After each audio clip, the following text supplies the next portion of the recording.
Welcome to the Slop Temple. We pray this video helps. In this video, I will explain how to make wiggle major. We'll dive into the fundamental concepts behind generating impactful, dynamic motion. You'll learn to precisely define the intensity and frequency needed for your desired wiggle, ensuring it stands out.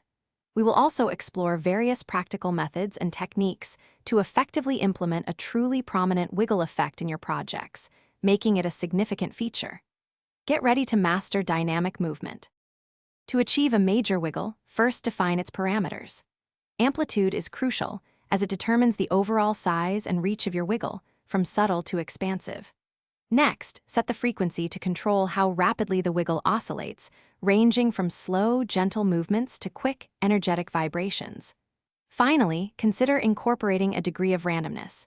This can add an organic, less predictable quality, making your wiggle feel more natural and alive. Implementing your wiggle involves several techniques. Procedural generation offers a powerful way to create consistent and repeatable wiggles, often with mathematical functions. For precise control over specific moments, keyframe animation allows you to define exact start and end points for your wiggle's movement.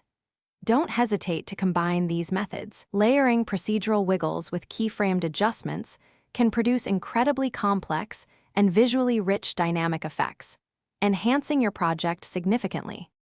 Refining your wiggle is key to making it major. Iteratively adjust the amplitude and frequency until the effect feels just right, often requiring many small tweaks.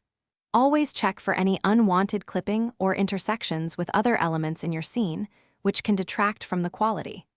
Most importantly, ensure your wiggle enhances the overall presentation and doesn't distract from your main subject. A well-executed wiggle adds significant impact without overwhelming the viewer.